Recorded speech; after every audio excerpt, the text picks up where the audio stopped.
dia 22 de outubro do ano 1844. Talvez você não saiba, pesquisa isso, os satanistas vão te contar por história. Observa que nesta mesma época surgiram muitos satanistas que criaram também que evoluções.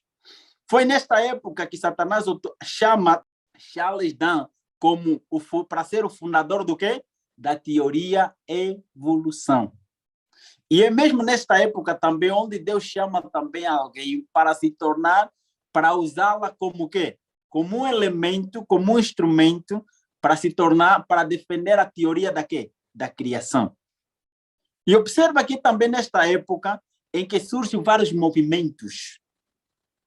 O espiritismo surge ali, outras religiões também, como barralista, também surgem vários movimentos. E no mundo satânico também surgem vários satanistas nesta época. Observa também que a história de Alberto Pike, considerado o pai da maçonaria, também surge nessa época e escreve seu livro também nesta época. E não somente, surgiram vários, busca a história. Satanás conhece as profecias, por isso que ele procura criar confusão na mente das pessoas, para que as pessoas fiquem distraídas e não compreendam aquilo que Deus quer anunciar a seu povo.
Oi, pessoal, tudo bem? Seja muito bem-vindo a mais um vídeo aqui no canal. Olá, é um prazer ter vocês mais uma vez conosco aqui.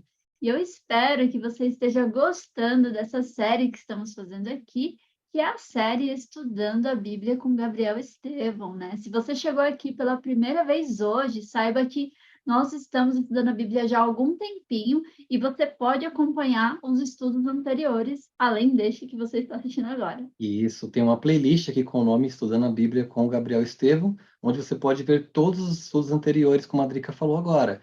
E também, na descrição de cada vídeo, tem um link com um formulário para que você possa preencher com algumas perguntas e você responde, para que quem responder todos os formulários até o final desse estudo irá ganhar um brinde aqui do canal da Adriana Maia. Exatamente. E se você ficar com alguma dúvida durante o estudo, que talvez não ficou tão esclarecida, você coloca aqui nos comentários do vídeo, porque nós vamos selecionar algumas perguntas depois para trazer para o Gabriel explicar com mais detalhes, se não ficou claro, tá bom? Então, assim, nós queremos que todos vocês estudem a Bíblia conosco. Então, é muito importante que você esteja com a sua Bíblia. Se você quiser também, pega um caderninho, uma caneta, um lápis, para você ir anotando as coisas.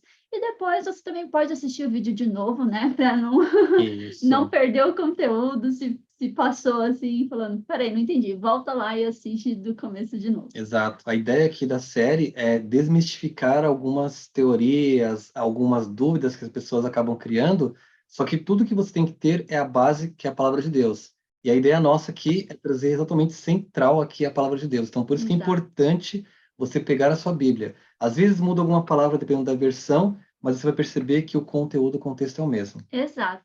Então, sem mais delongas, vamos para o estudo de hoje. Vou colocar aqui o Gabriel na tela e ele vai falar para a gente sobre qual tema nós vamos estudar juntos hoje, não é mesmo, Gabriel? Seja bem-vindo. Seja bem-vindo, Gabriel. Graça e paz da parte do nosso bom Deus e nosso Senhor e Salvador Jesus Cristo. Eu agradeço a todos que estão no outro lado a nos acompanhar nessa série de estudo bíblico. Muito obrigado e agradecemos mesmo. Que Deus continue a nos abençoar segundo a vontade dEle. Nós estamos cá, mais uma vez, como agente do Senhor para transmitir a vontade dEle. Somos canais, somos a via para transmitir a mensagem a outras pessoas também. E também a vontade de Deus, que você também saiba essa verdade, para que transmita também, se torne um canal de Deus para outras pessoas.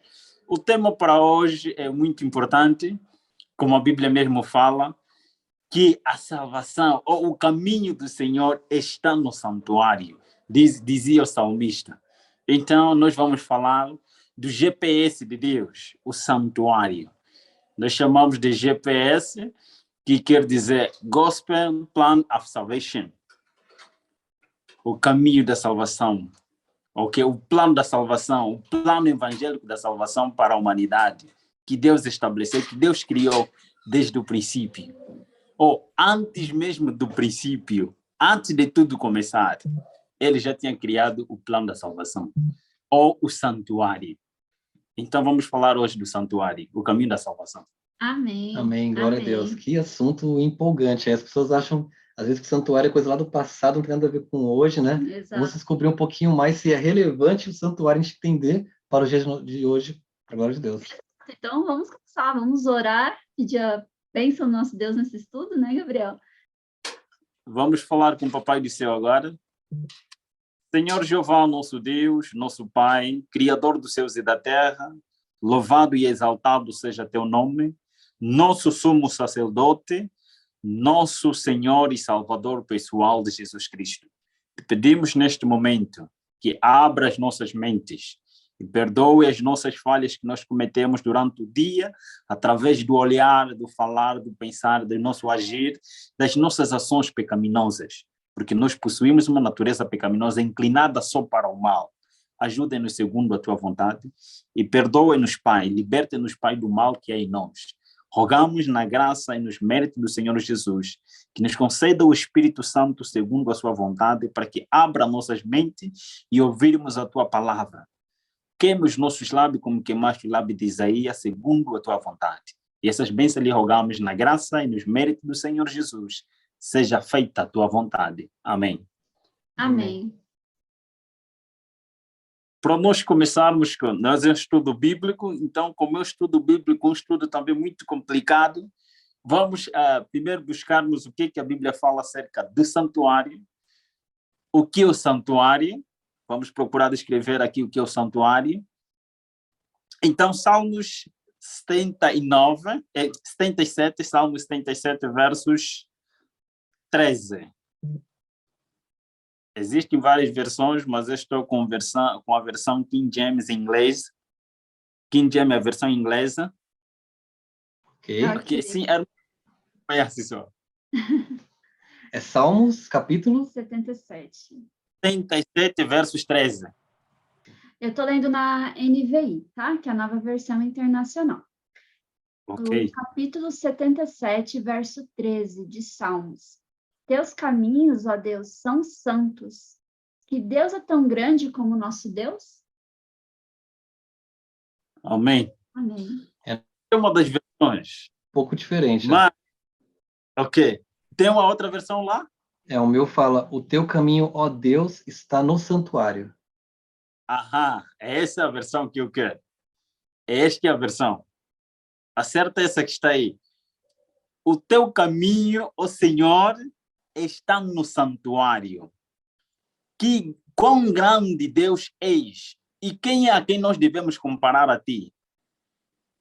Então, o caminho do Senhor está no santuário. Em outras palavras, está a dizer que o caminho para a salvação está no santuário. E uma vez Jesus disse que eu sou o caminho, a verdade e a vida. Em outras palavras, estava a dizer que ele é o santuário para a salvação da humanidade. Sem ele não existe salvação. Sem ele não existe santuário. Então, o caminho para a salvação da humanidade está no santuário. É o tema que nós vamos falar hoje, santuário. O que é o santuário, afinal de contas? Será que um santuário é coisa do passado? Vamos aprender hoje que para Deus, a coisa do passado nunca é passado. É passado para nós porque para Ele não existe passado, não existe presente nem futuro. Mas para nós, que somos limitados no tempo e no espaço, aquele que criou o espaço está fora do espaço. Aquele que criou o tempo está fora do tempo. E o que criou o ser humano está acima. Então, nós estamos a falar de um Deus onipresente, onisciente, que conhece o tempo, conhece o fim antes de todas as coisas. Ele revelou-nos acerca deste santuário. Ele revelou-nos. Pedro fala-nos de quê? Pedro, os primeiros de Pedro, capítulo 1, versos 18 e 19, ele fala para nós ali de que o Cordeiro de Deus que morreu antes da fundação do mundo, antes do princípio começar, antes de Deus ter criado o princípio, Deus já tinha criado o plano da salvação.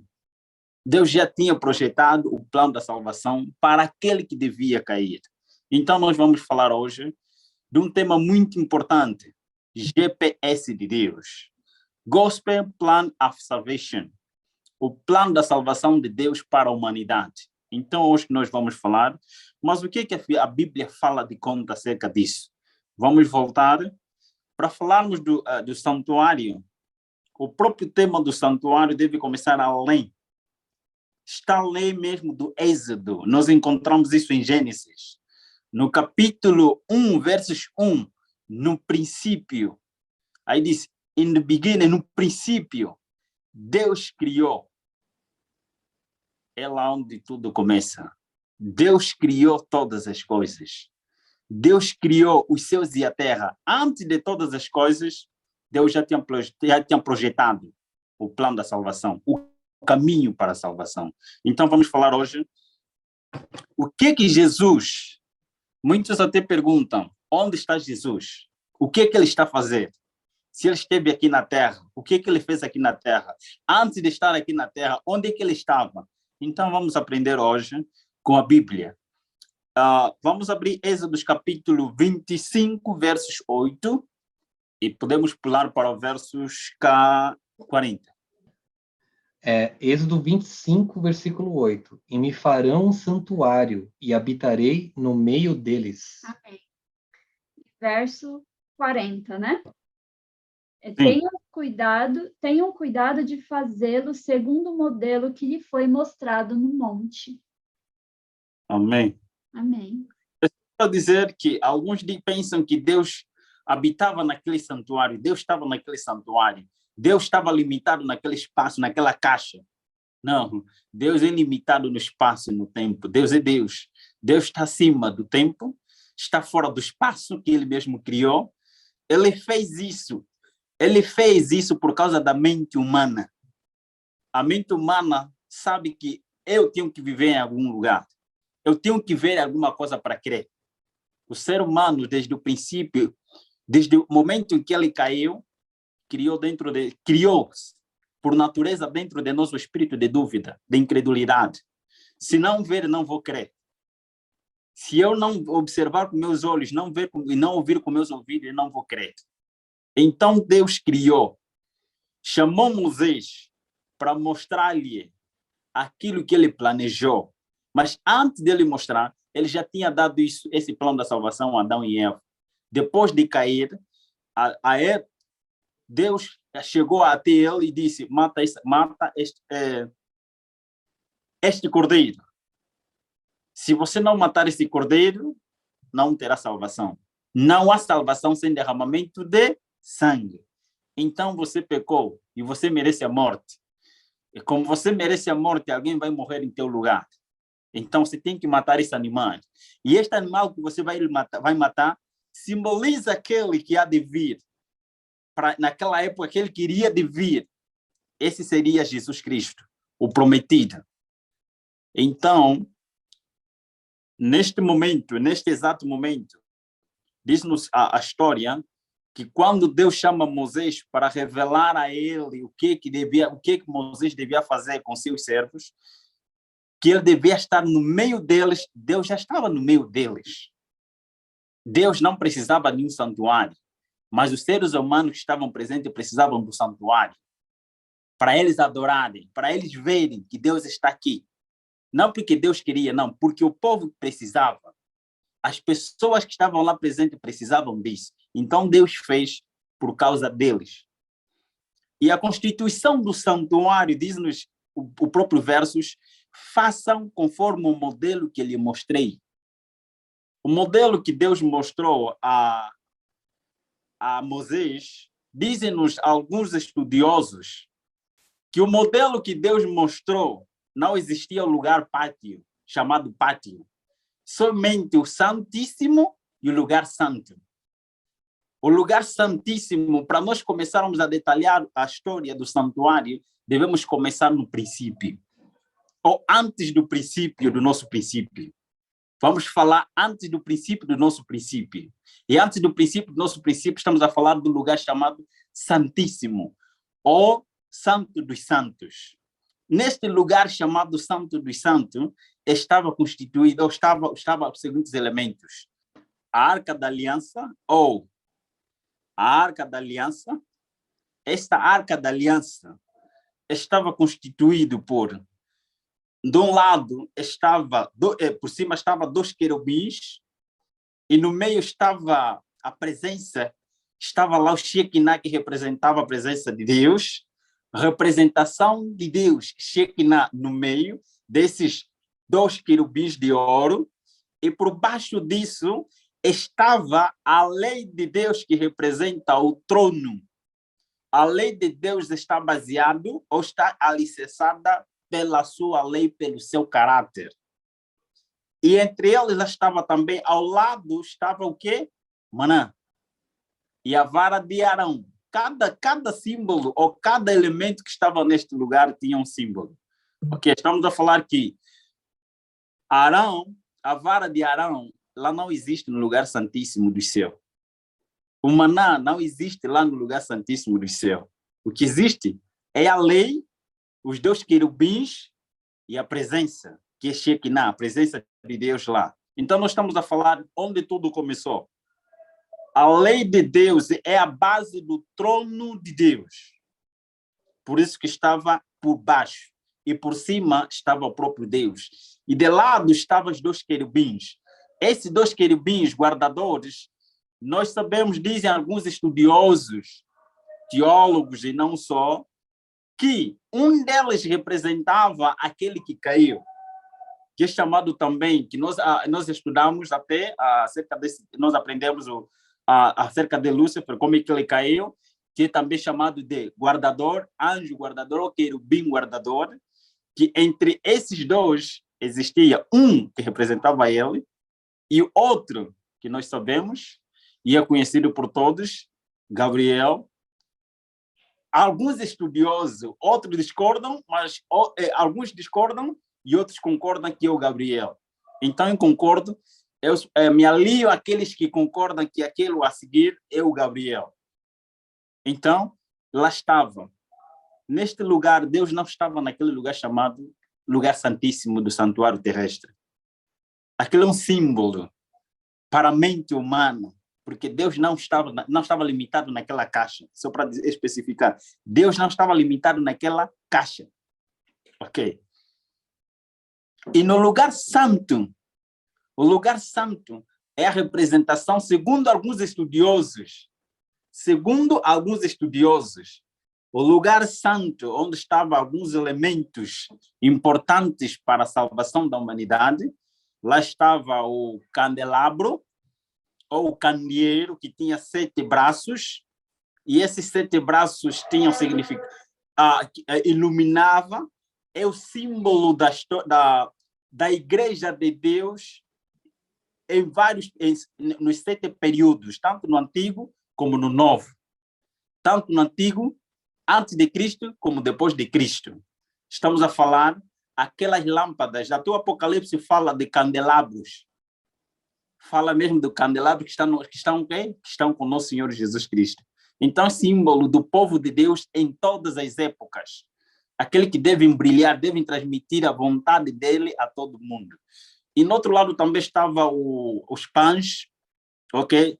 Pães, 12 pães ali, a representação das 12 tribos, e lá estava o altar de incenso, onde as pessoas, onde os sacerdotes chegavam e faziam lá as suas orações, ou levavam em forma simbólica as orações de todos aqueles que oravam no pátio.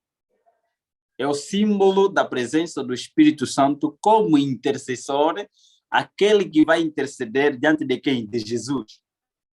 Até o nosso apóstolo fala-nos de que o Espírito Santo, ele nos ajuda a orar, nos ajuda a tirar, ou ajuda-nos diante de Deus a falar aquilo que nós não podemos falar. Ele sabe as nossas lutas, ele fala diante de Jesus dizendo, olha, ele precisa disso. A sua luta é esse. Então, nosso Senhor Jesus, ali a representação de onde os que faziam as orações. E nós vamos para o pátio. O pátio lá no céu não existe. O pátio é a representação da terra, depois do pecado. Ok? Lá no pátio estava o altar de sacrifício, e depois também estava a bacia, onde o sacerdote, depois do sacrifício, depois de sacrificar o animal, ele lavava as mãos ensanguentadas, lavava as suas mãos lá ensanguentadas, aonde? Na água, antes de entrar no lugar santo. Vamos descrever também o significado de cada elemento e por que acontecia lá. Mas Êxodo capítulo 25, com mais calmas, estude o capítulo 25 com detalhes, você vai encontrar como estava dividido, cada elemento que Deus fez, mandou fazer. Moisés e os seus irmãos, os seus companheiros, a quem Deus abençoou e deu sabedoria, dotou-os de sabedoria para realizarem a obra exatamente como Deus queria que fosse. Então, vamos lá. Vamos aprender que nesse mesmo, a partir do Êxodo, capítulo, no Novo Testamento, nós chamamos de Hebreus. Hebreus ou Levítico do Novo Testamento. Nós podemos compreender também, através do Hebreus, a história do santuário terrestre, que era sombra, ou antitipo do tipo. Era sombra daquilo que estava para aparecer, que estava para vir. Mas o que consistia o serviço diário nesse lugar chamado pátio? Vamos ouvir, para que não seja nós mesmos a falar, nós estamos no estudo bíblico, Êxodo capítulo 29, versos 38, 42. Ok. Êxodo 29. 38, né? Começa. Sim.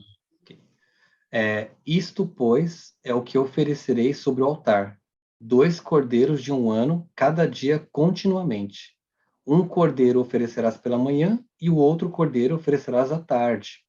Com o cordeiro, a 10ª parte de flor de farinha, misturada com a 4ª parte de 1 hin de azeite batido, e para libação, a 4ª parte de 1 hin de vinho. E o outro cordeiro oferecerás à tarde, e com ele farás com a oferta da manhã, conforme a sua libação, por cheiro suave. Oferta queimada é ao Senhor. E o último versículo: este será o holocausto contínuo por vossas gerações, à porta da tenda da congregação, perante o Senhor, onde vos encontrarei para falar contigo ali. Amém. Amém. Nós acompanhamos mais uma vez a cerimônia que se realizava lá diariamente, todos os sacrifícios, todas as vezes. Lá tinha, se nós lermos o Levítico todo, vamos encontrar a descrição de que nem todos tinham capacidade de trazer um cordeiro. E também nem todos tinham capacidade de ter uma pomba para oferecer. Outros traziam, como eram camponeses e imigrantes, outros traziam farinha. Cada um trazia de acordo com a sua capacidade para oferecer ao sacerdote. Eles apareciam como símbolo de arrependimento do que ele cometeu durante o dia ou durante a manhã, ou durante a noite, porque tem que ser amanhã, tarde e noite. Sempre eles tinham que aparecer, fazer as suas orações, confessar os seus pecados, mas eles não faziam. A fé que eles tinham não era no sacerdote, não era nos elementos que eles possuíam, como os cereais, como os pombos, como os cordeiros. A sua fé não estava centralizada naquilo. Deus queria mostrar ao seu povo que a fé deles não estava além daquilo. Eles só tinham simplesmente que obedecer. Eles tinham a certeza de que aquele cordeiro representava o Filho de Deus que iria aparecer para morrer no lugar de todos aqueles que confessam seus pecados e abandonam. Eles não estavam a fazer como outros povos vizinhos faziam, porque outros povos vizinhos também ofereciam sacrifícios. E ofereciam também sacrifício de quê? Até de crianças, dos seus filhos. Também apresentavam aos seus deuses. E eles adoravam essas estátuas. Mas a sua fé estava convicta naquelas estátuas. E estavam convictos também no seu sacrifício que eles faziam. Mas a diferença que consistia entre o povo de Israel e os povos vizinhos era simples. A fé deles estava centralizada a um Deus vivo. Não era no cordeiro, não era no sacerdote, não era no sumo sacerdote, não era no ritual que eles estavam a realizar, mas a fé deles estava além daquilo que eles podiam ver.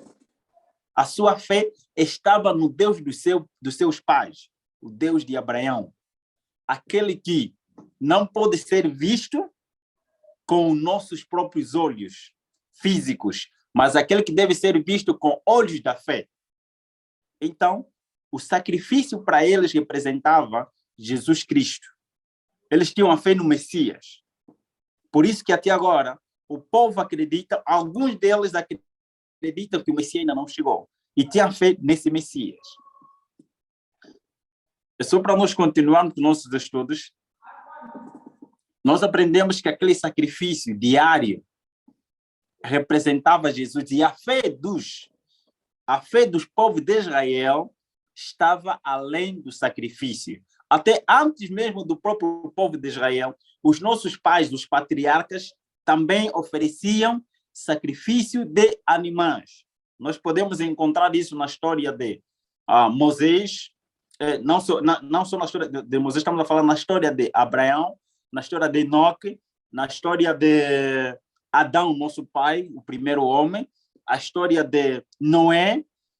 Nós observamos neles o sacrifício. Noé, Abraão, Isaac, Jacó, os seus filhos também ofereciam sacrifícios. Mas a sua fé, diz-nos a própria palavra de Deus em Gênesis capítulo 15, versos 6, que Abraão foi imputado a ser chamado pai da fé, não pelo que ele viu naquele momento exato, mas que ele acreditava, do que ele tinha certeza absoluta de que o Cordeiro de Deus iria de vir e morreria no lugar dele, que aquele Cordeiro não era nada. Por isso que é chamado pai da fé. Quem enfatiza isso até o nosso próprio Paulo, nosso irmão Paulo, enfatiza em Gálatas. Por que ele foi chamado de pai da fé? Então, é só para dizer que todos esses sacrifícios simbolizavam não o Cordeiro, mas Cristo. Eles viam Cristo. Em que consistia o serviço diário? Nós aprendemos o que consistia o serviço diário. Para fazer o quê? Confessar os seus pecados. Confessavam os seus pecados diário. Diante de quem? De Deus. Pela fé. Porque a salvação desde o princípio foi pela graça. A salvação desde o princípio foi pela graça, por meio da fé. Sem fé é impossível agradar a Deus. eu tinha que ter fé não no cordeiro, não no sacrifício, não no ritual, mas ter fé naquele que é invisível, naquele que criou todas as coisas. Esse é desde o princípio até o final. A salvação é pela graça por meio da fé. O ser humano não tem que fazer nada, apenas aceitar pela fé a salvação dada pela graça. Qual era a festa que dava o fim ao ciclo anual das cerimônias? Vamos ouvir, está registrado em Levítico capítulo 16 e Levítico capítulo 23, esta mesma cerimônia. Mas vamos ler o capítulo 23 de Levítico, versos 27 a 31. Ok. Vamos ler Levítico 23, versos 27 a 31. O 10º dia deste 7º mês é o dia da expiação. Façam uma reunião sagrada e humilhem-se, e apresentem ao Senhor uma oferta preparada no fogo. Não realizem trabalho algum nesse dia, porque é o dia da expiação, quando se faz propiciação por vocês perante o Senhor, o Deus de vocês. Quem não se humilhar nesse dia será eliminado do seu povo. Eu destruirei do meio do seu povo todo aquele que realizar algum trabalho nesse dia. Vocês não realizarão trabalho algum. Este é um decreto perpétuo para suas gerações, onde quer que morarem. Amém. Louvado seja o nome de Deus. No capítulo 16 de Levítico, ele detalha a cerimônia que se realizava, a cerimônia anual. Era a cerimônia que representava o juízo, que prefigurava o juízo final de todas as coisas. Consistia, era chamado de o dia de Yom Kippur. O dia de Yom Kippur, o dia da expiação. Dia final da expiação. Era um dia único, anual. Se o ser humano, ou entre o povo de Israel, alguém faltasse nessa cerimônia, ele estava distinto do seu povo. Mas o que significava isso? Nesta cerimônia que se realizava, de acordo com Levítico capítulo 16, existiam 2 principais cordeiros. E esses 2 principais cordeiros, era um chamado Azazel e outro era chamado o bode do Senhor. O bode do Senhor devia ser morto, sacrificado, para fazer o quê? O sumo sacerdote entrava uma vez. O sumo sacerdote entrava no lugar santíssimo do santuário terrestre uma vez por ano. E esta era a cerimônia anual, em que o sumo sacerdote, antes de lá estar, antes mesmo do dia, ele tinha que se consagrar 7 dias antes. Entregar-se a Deus, confessar todos os seus pecados, entregar tudo nas mãos de Deus antes de entrar naquele local. E ele tinha uma capa, uma capa onde tinha 12 lâmpadas. E ele, ao entrar no lugar santíssimo do santuário, ele era amarrado no pé, ele entrava com o pé amarrado, com fio, porque se ele não tivesse consagrado, ele morreria naquele local e as pessoas por fora deviam fazer o quê? Puxá-lo. Deviam puxar esta pessoa. Mas o que acontecia neste dia? O sumo sacerdote entrava uma vez por dia, entregava-se a Deus e entrava lá como intercessor do seu povo. Primeiro, como seu intercessor de si mesmo e depois intercessor do quê? Do seu povo. Ele representava o povo naquele lugar. Ele falava a Deus dos problemas a Deus, os problemas do povo a Deus. Ele contava todas as coisas. Enquanto o sumo sacerdote estava no lugar santíssimo, o povo lá também chorava. Jejuavam, oravam para que Deus atenda as suas orações. E existia uma cerimônia muito importante que até os satanistas reconhecem isso, e um deles, que é muito conhecido, eu vou falar um pouco dele, o bode do Senhor era sacrificado e o bode Azazel era levado no deserto. Era lá onde o sumo sacerdote empurrava todos os pecados de todo o povo de Israel, os pecados que a população toda de Israel tinha confessado. Então, eram postos nesse cordeiro, Azazel. E esse cordeiro era levado para o deserto. Eu vou descrever isso. Aquele cordeiro que era sacrificado representava Jesus. E aquele cordeiro que era levado, Azazel, que era levado ao deserto, representava Satanás. Uma coisa que ele não quer é isso ali que está simbolizado nesta cerimônia anual, chamado Yom Kippur. Todos aqueles no final de todas as coisas, Deus não quer que você saiba o plano da salvação. Satanás não quer que você saiba o plano da salvação por causa desta cerimônia que está registrada em Levítico 18 e 23. Este cordeiro levava todos os pecados do povo de Israel. Todos os pecados daqueles que confessaram, ele carregava e levava a culpa de todos. Este cordeiro representava Satanás. E Satanás sabe muito bem até hoje. E os satanistas também sabem muito bem até hoje. Talvez você já ouviu falar do bode, ou homem-bode, Bafomé, feito pelo Levi, um dos maiores satanistas do século XIX. Um dos maiores satanistas do século XIX, ele fez um bode. É uma homenagem, como ele é judeu e conhecia as tradições, ele fez um bode em homenagem ao próprio Satanás. Aquele bode que era levado lá no deserto e que ele fez, homem-bode. Sempre que você vê animais, principalmente na Disney, entre outros animais, você vê um bode com 2 chifres. Sempre que você vê um bode com 2 chifres, representa. Lembre-se que eles estão a fazer, não estão por essas imagens simplesmente por pôr. Eles estão a dizer que aquilo é a representação de Satanás. Bafomé é a representação de Satanás. Homem, bode. É a representação de quem?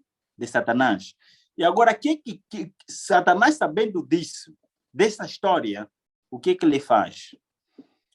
Todos, no final de todas as coisas, conforme está no Apocalipse 20, nós estudamos isso, está no Apocalipse 20, onde Satanás será acorrentado. Nós aprendemos que aquele não é corrente literal, ele estará no deserto, conforme o cordeiro era levado no deserto. Deserto é a representação de não ter nada. As correntes lá representam também não ter nada. Ok? Então, Satanás não estará amarrado em correntes, não.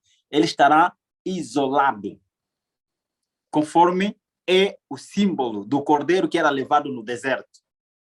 E ele carregava todos os pecados daquelas pessoas que confessaram que irão com Jesus no céu.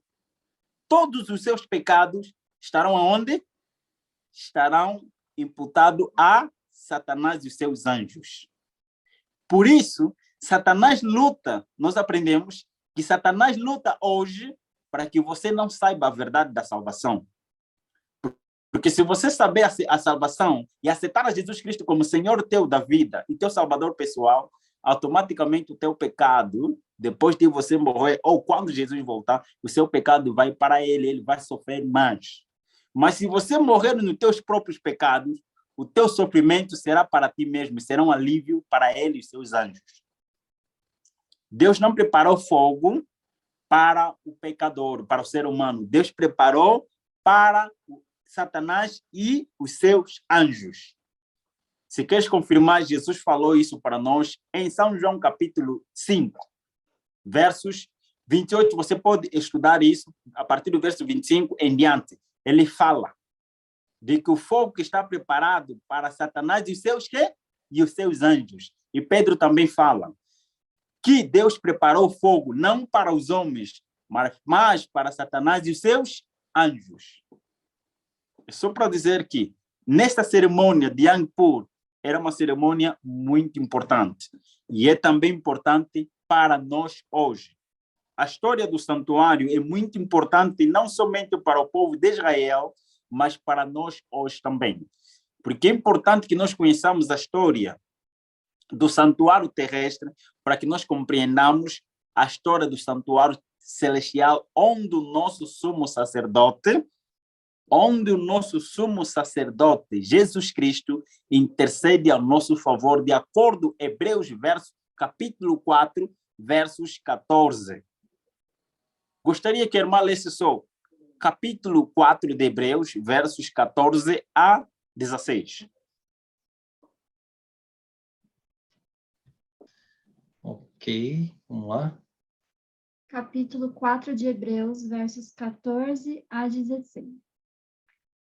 Portanto, visto que temos um grande sumo sacerdote que adentrou os céus, Jesus, o Filho de Deus, apeguemo-nos com toda a firmeza à fé que professamos, pois não temos um sumo sacerdote que não possa compadecer-se das nossas fraquezas, mas sim alguém que, como nós, passou por todo tipo de tentação, porém sem pecado. Assim, aproximemo-nos do trono da graça com toda a confiança, a fim de recebermos misericórdia e encontrarmos graça que nos ajude no momento da necessidade. Louvado seja o nome de Deus. Mas antes de nós continuarmos a dar explicação desse verso que nós acabamos de ler, vamos regressar para falarmos do santuário terrestre ainda. O que aconteceu? O que marcou, que separou, que fez a separação, que deu fim ao santuário terrestre, para darmos continuidade agora do santuário celestial? O que aconteceu? O que a Bíblia revela acerca disso? Podemos ler Mateus capítulo 27, Mateus capítulo 27, versos 50 a 51. E Jesus, clamando outra vez com grande voz, rendeu o espírito. E eis que o véu do templo se rasgou em dois, de alto a baixo, e tremeu a terra, e fenderam-se as pedras. Amém. Hebreus capítulo 8, versos 1 e 2. Ok? Versos 1 e 2 de Hebreus 8. O mais importante do que estamos tratando é que temos um sumo sacerdote como esse, o qual se assentou à direita do trono da majestade nos céus, e serve no santuário, no verdadeiro tabernáculo que o Senhor erigiu, e não o homem. Amém. Louvado seja o nome de Deus. Quando Jesus esteve aqui na terra, como o Cordeiro de Deus que tira o pecado do mundo, de acordo com o que está escrito, registrado em São João capítulo 1, versos 29, quando João Batista observou Jesus passando, ele disse: eis aí o Cordeiro de Deus que tira o pecado do quê? Que tira o pecado do mundo. O povo de Israel, se nós regressarmos ao capítulo 25 e 26, o povo de Israel, os líderes religiosos daquela época, eles reuniram-se. Eles sabiam que aquele era Jesus Cristo, o Messias. Aquele era o Cordeiro de Deus verdadeiramente. Mas eles reuniram, voluntariamente, decidiram matar a Jesus Cristo, porque eles tinham ciúme de que se ele anunciasse que aquele era o Messias, eles perderiam o poder, perderiam a fama, perderiam a liderança. Essa história está registrada em São João capítulo 26, onde os líderes religiosos sentam e reúnem, dizendo: vamos matar Jesus Cristo, vamos matar ele, porque nós sabemos, temos a certeza que ele é o Messias. E se nós deixarmos e não matarmos, ele vai ocupar o nosso lugar, ele vai tirar-nos a fama. Eles rejeitaram o Cordeiro de Deus verdadeiramente. Não por negligência, eles tinham a certeza. Eles rejeitaram a Jesus. E no momento que Jesus estava a ser morto na cruz do Calvário, sendo pendurado, ele estava a dizer que eu sou o Cordeiro. Aquele Cordeiro que morria lá no pátio, já não é necessário que ele morra, já não é necessário que o animal morra, porque eu, como verdadeiro Cordeiro, estou a morrer na cruz para a partir deste momento, este ritual de sacrifício de animais, que não favorece, não dá salvação a ninguém, termina por ali.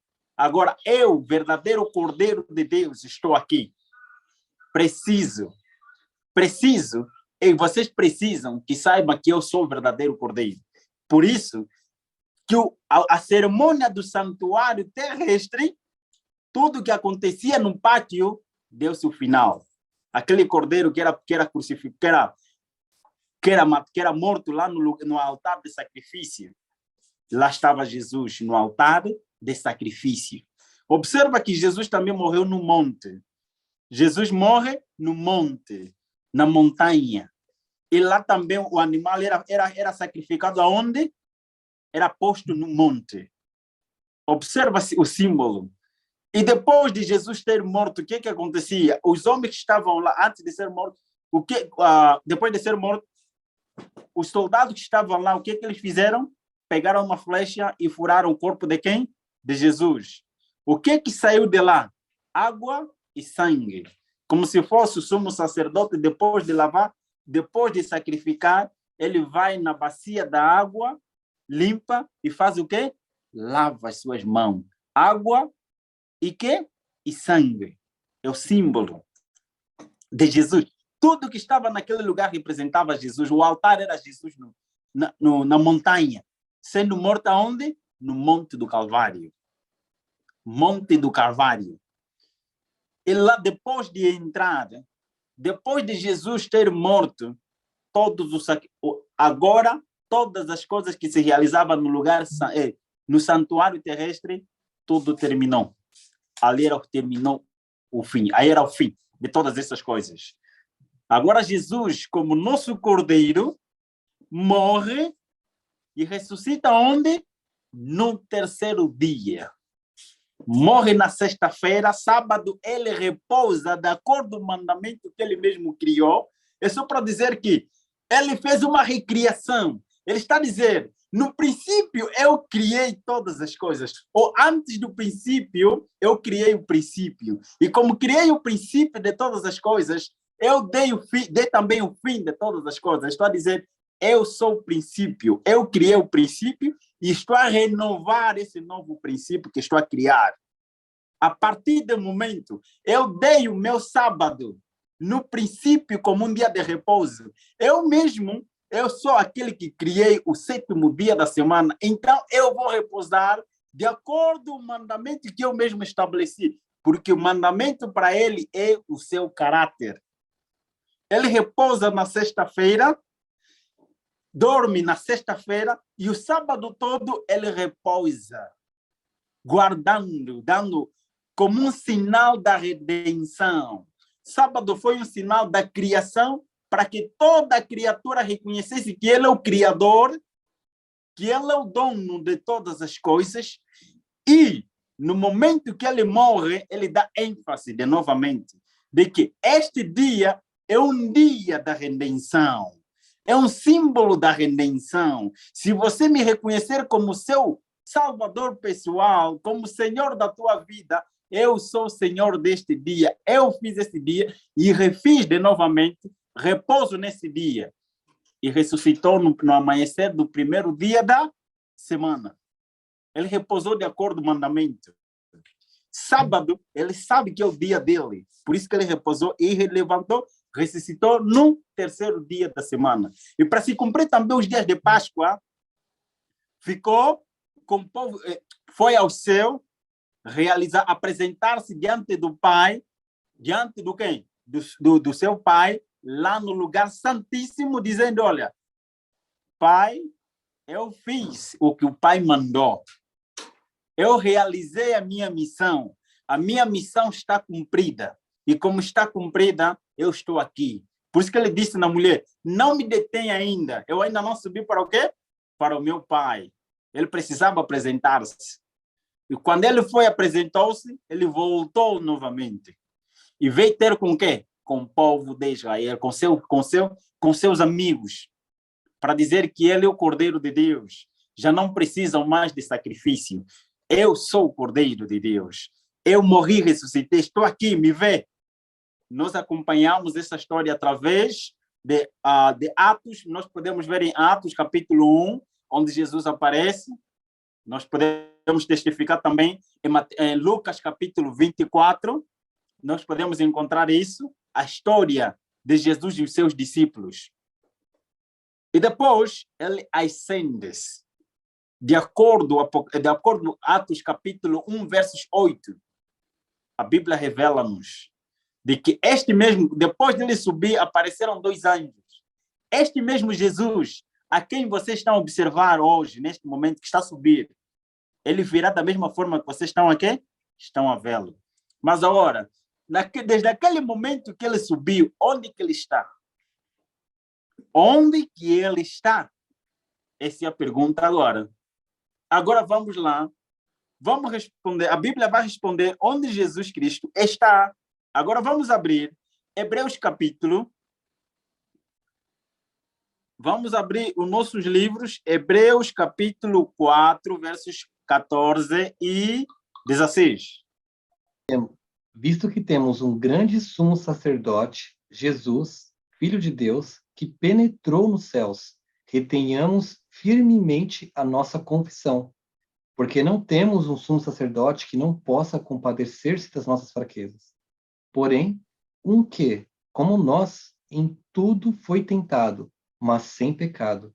Cheguemos, pois, com a confiança ao trono da graça, para que possamos alcançar misericórdia e achar graça, a fim de sermos ajudados em tempo oportuno. Amém. Louvado seja o nome de Deus. Vamos abrir mais Hebreus capítulo 5, versos 5. 5, ok. Assim também Cristo não se glorificou a si mesmo, para se fazer sumo sacerdote, mas aquele que lhe disse, tu és meu filho, hoje te gerei. Como também diz, no outro lugar, tu és sacerdote eternamente. Louvado seja o nome de Deus. Todos esses versículos estão a falar que Jesus é o nosso sumo sacerdote. O que o sumo sacerdote fazia na época? O sumo sacerdote intercedia pelo povo e entrava uma vez por ano. Ele disse, uma vez por ano no lugar santíssimo. Sumo sacerdote naquela época representava o poder máximo religioso, que representava Jesus Cristo também. Lá representava o Cordeiro e representava ao mesmo tempo também o sumo sacerdote. Então, vamos abrir mais Apocalipse capítulo 1, versos 12 a 13. Ok. Apocalipse 1, versos 12 a 13. Voltei-me para ver quem falava comigo. Voltando-me, vi 7 candelabros de ouro, e entre os candelabros, alguém semelhante a um filho do homem, com uma veste que chegava aos seus pés e um cinturão de ouro ao redor do seu peito. Amém. Louvado seja o nome de Deus. Nós falamos que o sumo sacerdote, na época, ele tinha um peitoral de ouro, que tinha 12 lâmpadas, que representava as 12 lâmpadas do quê? Do povo de Israel. Também tinha um cinturão. Então, nós estamos a falar das características de Jesus, de que Jesus revestia-se, ou está revestido com as mesmas vestes como o sumo sacerdote terrestre também se revestia. Apocalipse capítulo 4, verso 5. Vamos esclarecer isso, vamos entrar. Do trono saíam relâmpagos, vozes e trovões. Diante dele estavam acesas 7 lâmpadas de fogo, que são os 7 Espíritos de Deus. Louvado seja o nome de Deus. Estamos a falar do lugar santo. Esses elementos no santuário terrestre, esses elementos estavam no lugar santo, onde estava o candelabro que tinha 7 quê? 7 lâmpadas, 7 braços. Ele é lá onde está se a falar que Jesus está onde? Quando ele subiu, ele foi para onde? Quando ele subiu, foi para o lugar santo. Ok? É lá onde está se referir. Nós acabamos de ver. Vamos continuar. Apocalipse 11, 19. Ok. Ok. E abriu-se no céu o templo de Deus, E a arca da sua aliança foi vista no seu templo. E houve relâmpagos e vozes e trovões, e terremotos e grandes saraivadas. Aqui na minha versão fala, então, foi aberto o santuário de Deus nos céus. E ali foi Amém. vista a arca da sua aliança, né? Amém. Amém. É só para dizermos que a Arca da Aliança que está a se referir, estamos a falar do quê? Do lugar santíssimo. Ok. Mas agora vamos entrar na história. Vamos entrar na história. O que é que os pais da igreja, o que é que os pais da igreja, os teólogos, estudaram acerca disso? Apesar que tem sempre dois grupos, um que concordam e outro discordam. Quando Jesus sai da terra, sobe para o céu, ele não vai diretamente para o lugar santíssimo, ele vai para um lugar chamado santo. E nós acabamos de falar no princípio que o céu não existe lugar santo, só existe santíssimo. Então, onde Jesus foi, depois da sua ascensão, Jesus foi num lugar, ele tinha que se apresentar a todos os mundos não caídos, que é chamado lugar santo. A todos os mundos não caídos, como aquele que morreu para resgatar todos aqueles que aceitaram o seu sacrifício. Ele teve que viajar esse tempo todo, desde o momento que ele ascendeu até a história marcar-nos o final das 2.300 tardes e manhãs, que calha no ano de 1844. Esse período todo da sua ascensão até a esta época, ele estava a viajar nos mundos. Ele estava a apresentar-se nos mundos não caídos, como Deus em forma humana. Aquele Deus que no princípio era Deus, era onipresente, ele se fechou numa caixa, e essa caixa é o corpo humano para sempre. Ele nunca será o mesmo Deus que era antes. Ele nunca será o Jesus que era antes da sua encarnação. Ele estará limitado no corpo humano para sempre. Ele apresentou-se como inferior daqueles até que ele se apresentava. Ele tornou-se inferior. Nós podemos ver isso em Efésios capítulo 5, versos 2 em diante. Onde? Não, Filipenses. Onde ele fala, onde Paulo fala-nos que ele, mesmo sendo Deus, ele não usurpou o título de ser Deus. Ele antes humilhou-se. E não somente se humilhou, ele tornou-se homem. E não somente tornou-se homem, ele morreu. E não somente uma morte qualquer, ele morreu a morte mais humilhada de todos os tempos naquela época. A morte na cruz. A morte da cruz. A morte da cruz é das pessoas mais desprezadas da sociedade naquela época. Então, ele está a dizer, quando Jesus sobe, ele viaja nos mundos não caídos. Para nós entendermos o que é o mundo não caído, Jesus fala para nós em parábola, quando ele fala de que das 99 ovelhas não perdidas, da ovelha perdida. Quando fala da ovelha perdida, ele fala de 99 não caídos, ou não perdidas. Então, estamos a falar que a Bíblia fala desses mundos, onde Jesus teve que se apresentar nesse período todo, a partir da sua ascensão até antes de 1900, do ano 1844, onde ele se apresenta agora, entra para o lugar santíssimo do santuário, de acordo com o Apocalipse que nós acabamos de ler, de acordo com o Apocalipse 11, 19. Ele agora entra nesse espaço. Quando ele entra nesse espaço, é visto. Ele vê, ele revelou a João que ele vai se realizar, isso vai acontecer desta forma. Mas, no capítulo 4, versos 5, ele está a falar que ele deu poder aos seus filhos que estavam na terra e ele foi para um lugar chamado Santo. O lugar chamado Santo é lá onde estão os mundos não caídos. Um dos mundos está lá Moisés, está lá o Enoque, está o Elias. Onde é que estão essas pessoas? Eles estão nesse local.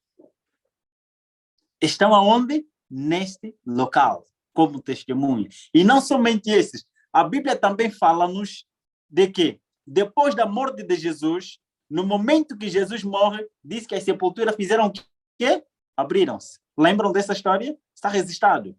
Então, esta multidão testemunha as pessoas que viveram na época antes de Jesus e as pessoas que viveram na época de Jesus ressuscitaram alguns para se tornarem testemunhas.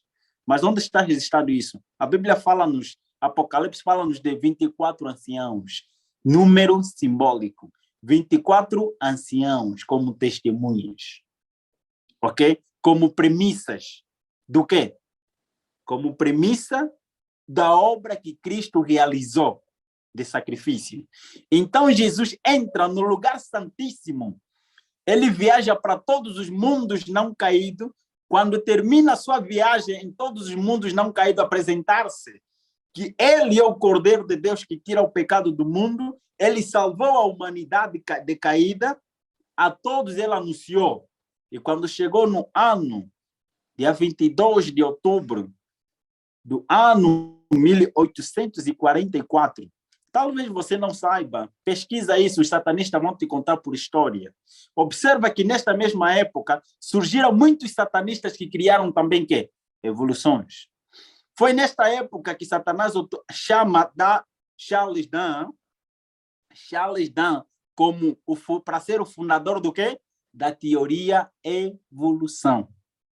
E é mesmo nesta época também onde Deus chama também alguém para se tornar, para usá-la como o quê? Como um elemento, como um instrumento para se tornar, para defender a teoria da quê? Da criação. E observa aqui também nesta época em que surgem vários movimentos. O espiritismo surge ali, outras religiões também, como Bahalista, também surgem vários movimentos. E no mundo satânico também surgem vários satanistas nesta época. Observa também que a história de Alberto Pike, considerado o pai da maçonaria, também surge nessa época e escreve seu livro também nesta época. E não somente, surgiram vários, busca a história. Satanás conhece as profecias, por isso que ele procura criar confusão na mente das pessoas, para que as pessoas fiquem distraídas e não compreendam aquilo que Deus quer anunciar a seu povo. Jesus, nesse momento, está num lugar chamado Santíssimo, como nosso sumo sacerdote, de acordo com Hebreus capítulo 4, versos 14, que nós acabamos de ler, e não somente, 2 de João capítulo 2, versos 1 e 2. Gostaria que o irmão lesse esse capítulo. 1 João capítulo 2, versos 1 e 2. Meus filhinhos, escrevo a vocês essas coisas para que vocês não pequem.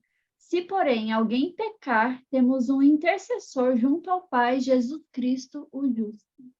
Amém. Amém. 1 de Timóteo, capítulo 2, verso 5. Ok. 1 de Timóteo, capítulo 2, verso 5. Fala assim, porque há um só Deus e um só mediador entre Deus e os homens, Jesus Cristo, homem. Amém. Amém. Louvado seja o nome de Deus. Então, meu irmão, talvez você fosse ensinado a orar, você tem que se sacrificar, tem que confessar os teus pecados em alguém. A Bíblia fala para nós, meus irmãos, se alguém pecar, nós temos um quê? Um advogado, diante de quem? Da direita do Pai. Jesus está à direita de quem? Do Pai. Está no lugar santíssimo do santuário celestial. O que existia no lugar santíssimo? Estava lá o Shekinah. A presença de quem? De Deus. Então, Jesus está à direita do nosso Pai Celestial. Do Deus Altíssimo, ele está lá a interceder por nós. Então, você não precisa seguir rituais, você não precisa seguir de joelho, subir aquelas montanhas, subir aquelas escadas para você receber o teu perdão. A Bíblia fala-nos que Jesus, como nosso intercessor, Nós precisamos ter fé.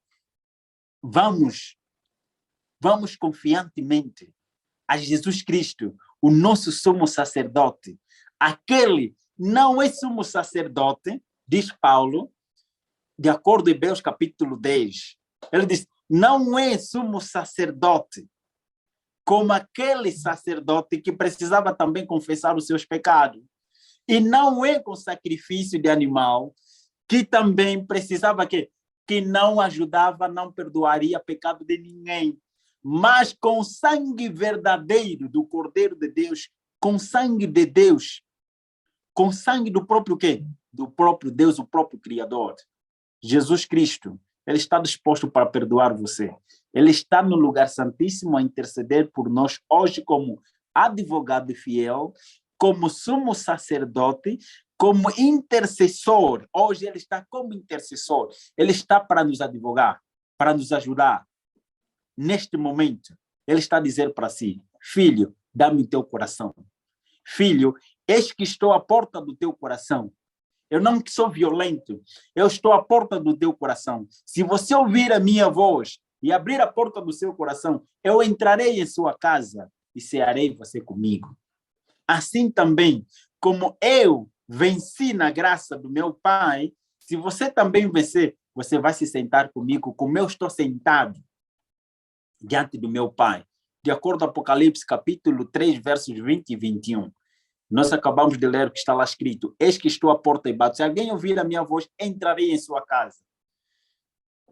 E aquele que vencer, aquele que aceitar a Jesus Cristo como seu Salvador pessoal, muitos aceitam Jesus como Salvador pessoal, como sumo sacerdote, mas não querem Jesus Cristo como Senhor da vida. Nós aceitamos Jesus Cristo milagroso, como a multidão. Aceitamos Jesus Cristo, nós vamos oramos, mas às vezes quando as nossas orações não são atendidas como nós queremos, como nós desejamos, ficamos desesperados e dizemos que Deus não existe. Se Ele existisse, devia atender as minhas orações como eu quero. Mas nós oramos às vezes não como Deus quer, mas como nós queremos. Deus não atende a oração como nós queremos. Ele atende a oração como Ele quer. Deus não... Vou lhe dizer uma coisa, vou lhe contar um segredo muito importante. Foi nosso pastor, o pastor da igreja universitária, disse. Ele falou para todos, dialogando, e pastores também da universidade, teólogos, PhD que estavam lá. Ele disse para todos nós, Deus não precisa de ti, sabias? Crê ou não, isso é uma realidade. Nós é que precisamos de Deus. Deus não precisa de nós. Se quer ver a experiência, peque você, vai ver quem vai sofrer as consequências. Não é Deus, é você que vai sofrer as consequências. Cometa um erro, vai ver que quem vai sofrer as consequências não é o governo. Se você infringir a lei magna do teu país, a Constituição, se você violar uma das leis, o Código Penal vai condenar você de uma forma natural. Não será o presidente da República que vai te condenar. Ele não precisa te condenar. Porque as normas já existem. Já foram criadas. Então, Deus não precisa de nós. Nós precisamos dele. Mas como é que ele morreu? Ele morreu por amor. A resposta disso está em São João capítulo 3, versos 16, 17 e 18. Vamos ler. Às vezes nós não compreendemos o plano da salvação. Por isso nós queremos brincar com a salvação. Vou ler aqui, São João 3, 16, 17 e 18. Porque Deus tanto amou o mundo que deu seu Filho unigênito, para que todo o que nele crer não pereça, mas tenha vida eterna. Pois Deus enviou seu Filho ao mundo, não para condenar o mundo, mas para que este fosse salvo por meio dele. Quem nele crê não é condenado, mas quem não crê já está condenado por não crer no nome do Filho unigênito de Deus. Louvado seja o nome de Deus. As pessoas falam simplesmente, falam mais, é do verso 16. As pessoas focam-se simplesmente no verso 16. Porque Deus amou o mundo de tal maneira que deu seu Filho unigênito, para que todo aquele que nele crê não pereça, mas tenha vida eterna. Jesus Cristo como o Cordeiro de Deus que tira o pecado de quê? Do mundo. Ele já existe, já está ali. Mas agora, o problema não está com Deus. O problema está conosco. Portanto, Deus enviou seu Filho ao mundo não para condenar o mundo, mas para que o mundo fosse salvo por quê? Por sua morte. O mundo não precisa mais morrer. Eu e você não precisamos mais morrer, porque o nosso Criador morreu no nosso lugar. Aquele que nos criou, Adão lhe acusou, no princípio, dizendo: você que criaste as coisas, você é o culpado do meu quê? Da minha morte. A resposta de Adão para Deus, na pergunta de Deus, onde estás, Adão? A resposta de Adão foi: Deus, você é o culpado. Hoje nós utilizamos isso também. Dizemos: se eu pequei, a culpa é de Deus. Se eu fiz isso porque eu sou pecador. Mas essa parte já vou retirada. Verso 16 diz: Jesus morreu para que nós fôssemos livres da condenação. Em verso 18 diz: quem nele crê não é condenado, mas quem não crê já está condenado porque não acreditou no nome do Filho unigênito de Deus. Então lá está. Nós precisamos de Jesus.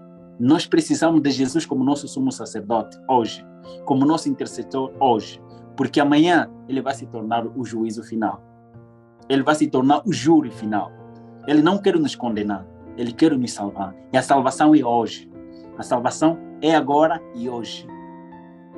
Jesus está no lugar santíssimo como intercessor, como nosso advogado hoje. Se essa é a tua vontade, entregar a tua vida a Jesus Cristo como teu único Senhor e Salvador da tua vida, teu sumo sacerdote, teu intercessor hoje, vamos falar com o Pai do céu. Senhor Jesus, nosso Pai, nosso Criador, nosso Redentor, louvado e exaltado seja teu nome.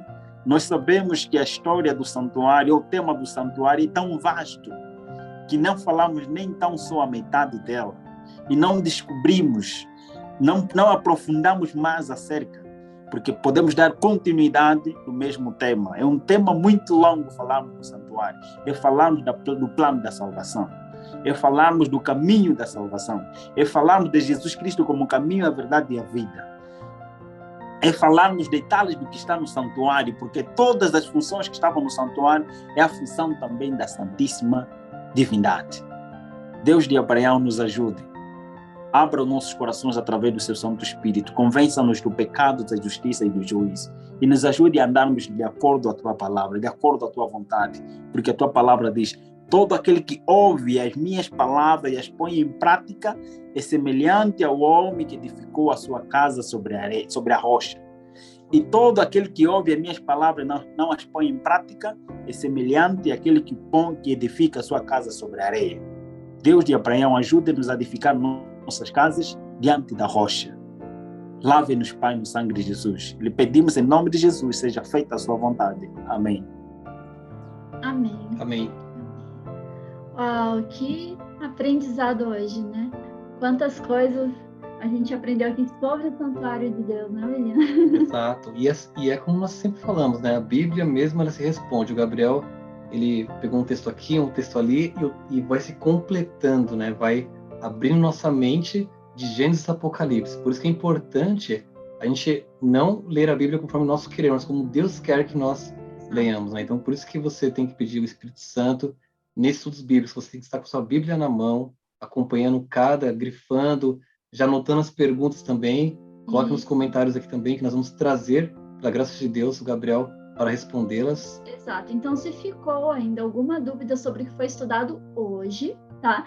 Você anota aí sua dúvida e a gente vai estar auxiliando em algumas e outras a gente vai selecionar para o Gabriel responder futuramente, tá bom? Exato. E lembre-se de responder o formulário que está no link da descrição do vídeo, que é muito importante a sua resposta para mostrar que você está acompanhando lá está interagindo, isso é muito importante. A gente está acompanhando todos os estudos. E um jeito da gente saber é pelos formulários. E assim, quem fizer todos os formulários vai ter um presente no final aqui do canal, tá bom?